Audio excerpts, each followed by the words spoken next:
Hey everyone, so I've had another busy day today. I've spent a lot of the time applying for jobs. I also had an interview with a recruiter, and before I knew it, the day was gone. I got to watch Andy Murray playing live, which was nice. I like watching the live tennis. Most of the time I follow Cam Williams, but since there was a live match on, it was a pleasure to watch it. It doesn't happen too often. Usually we have to wait for at least a year before they show the live matches, but this was good. It was good to see him in action. And I went out. I tried to do at least 20 minutes of walking every day because I have to lose the weight that I've put on. And today I managed to get in an hour, which was good. And then I finished reading my book, The Salt Path. And that was about a couple that the husband is diagnosed with this disease and how they go into a court battle for their home and they lose everything and they go on this path walking through England. So it was a good book. I enjoyed it, and it just speaks to what is happening in our world today, where so many people, including me, are on the verge of homelessness. And one job loss is all it takes. So it's a very scary place to be in. I'm still hoping and praying that my work finds something else for me. I'm applying for jobs every day at Teleperformance, and I'm applying to other opportunities. So we'll see how it goes. It's not the life I imagined for myself in Canada, and it's been ongoing since 2007. This is how life has been. But what can you do? It's the same all over now. So I just have to keep applying and keep hoping for the best. And hopefully I get a good paying job. I mean, I'm not going to be owning a property in Canada anytime soon.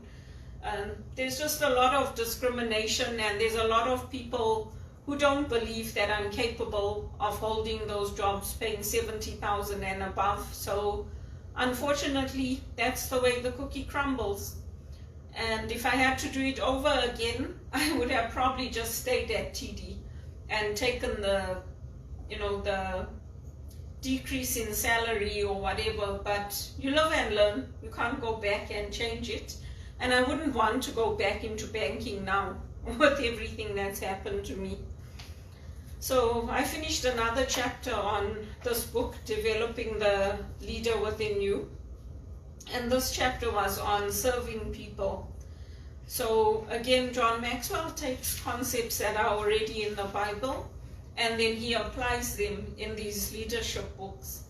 And he basically, if you look at how Jesus lived, he was not one of those kings that expected people to come to him. He went out and he met the people, he served people, he healed people, he did things in the community. So in the same way, we go out and we serve people, whether we are volunteering or we are working to earn our living.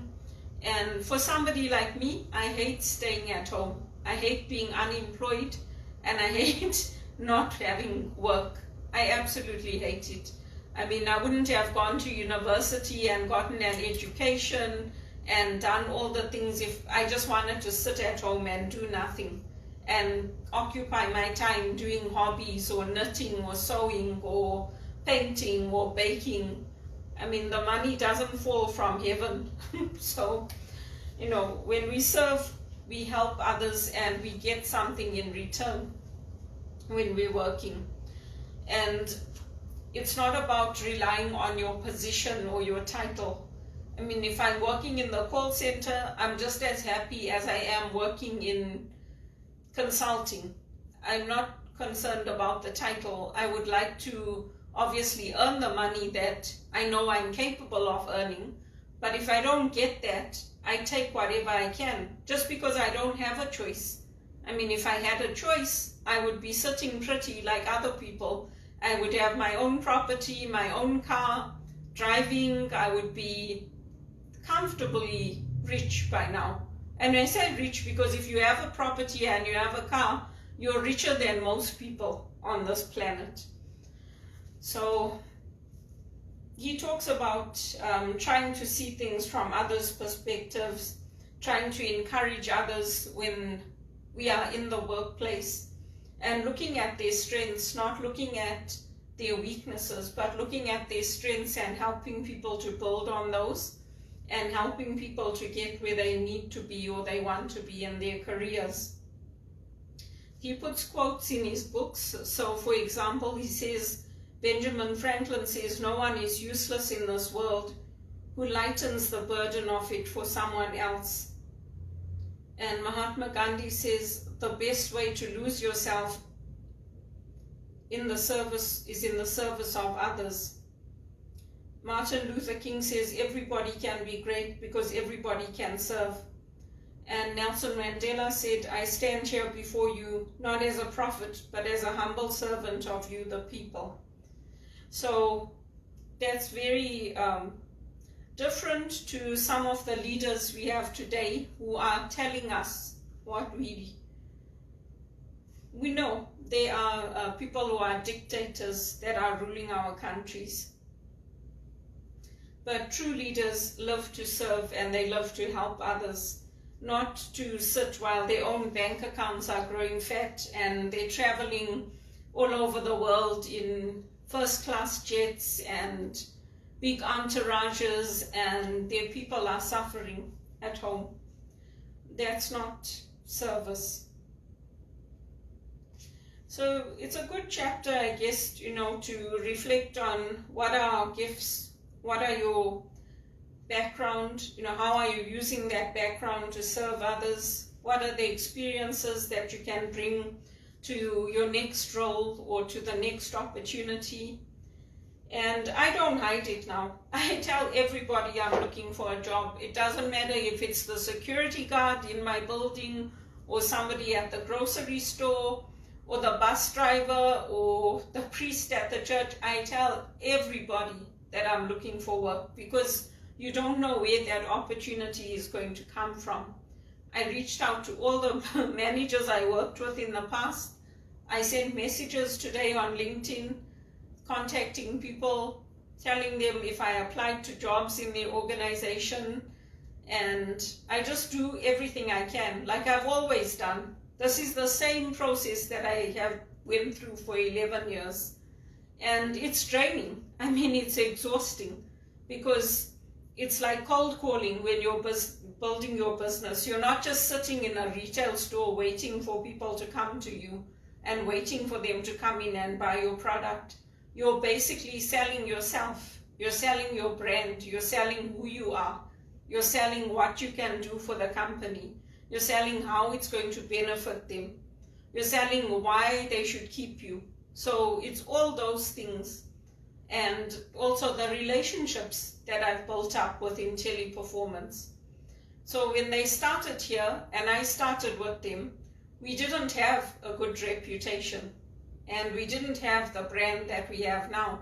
Now we're in the top 50 best companies to work for. And I've been part of that journey. I've been part of helping them to improve things, to make things better. And that's why I told them, like, if you guys, you should find something else for me because I've stuck with you for 5 years. I mean, I don't want to keep starting over in minimum wage over and over in other companies, or taking contracts and then after 3 months that contract is over, then I'm looking again. I mean, I can't even save anything. I can't even save a penny for my name. And the few things that I do get for myself, it's because somebody sent me a gift and said, just get something nice for yourself to reward you. So I try to do that, but it's very discouraging. I mean, you get to a certain point where you're like, when is this going to end? So that's why I go to church, because I need to be nourished by that. I need to be in God's presence. And I know God is with us everywhere. The priest also says that we know God is with us everywhere, but it's special to go to the church, to be with the Blessed Sacrament, to have that time of adoration. And so that's what I did today. I hope you get something from the leadership principles that I've read about and that John Maxwell is teaching. And, things are hard for a lot of us. There are a lot of HRPA events going on and things that if I had the money, I would book and I would go to them. But most of them cost over $1,000 for the things that I'm interested in, like the healthcare field, the alignment. That's where it's basically been going for me, because I started out in banking, which I don't love, and I started doing courses, and the last one I took was on the aromatherapy. So nothing's opened up in the church, and I just have to persevere and carry on. And unfortunately for some of us, it's not about, oh, this is your life and plan, make your goal and you'll end up there. It doesn't work that way. For some of us, we just have to go with the flow and take what's available. And in the process, hopefully we land in the right spot, in the right place. Just like this couple that went, they packed a tent and they did this mile walk, and how their journey took them ultimately on a process of healing and of finding shelter and returning to school. So hopefully that will happen. But for me to say, am I happy with the way things turned out for me in Canada? No, I'm not. Am I happy that I lost my place? No, I'm not. Am I happy that I had to start over and over and over in contracts? No, I'm not. But I make the most of the situation, and I keep a smile on my face, and I carry on. And every day I do my examen, and I thank God for my blessings. What I failed in, I ask Him to help me to do better with tomorrow.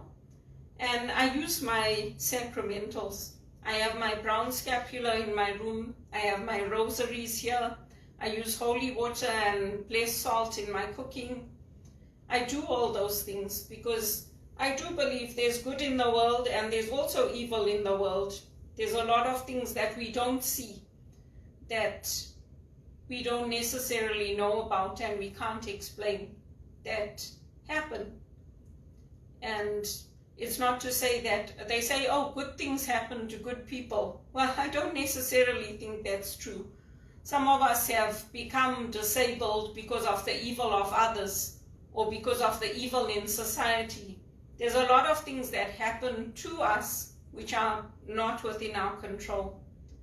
And we just have to carry on and put one foot in front of the other and hope that we don't land up losing our minds and losing our health or land up living on the street, because there's very, very few people that land up homeless and it's a result of addiction or it's a result of drinking. Very few. And the stats are out there, and there's a rise in the right wing that is frightening some of us in this world. But we keep our faith and we hope that we will have good priests and good people in the church that will be there for us when we need them. Because if the church goes, that's it. There's no hope.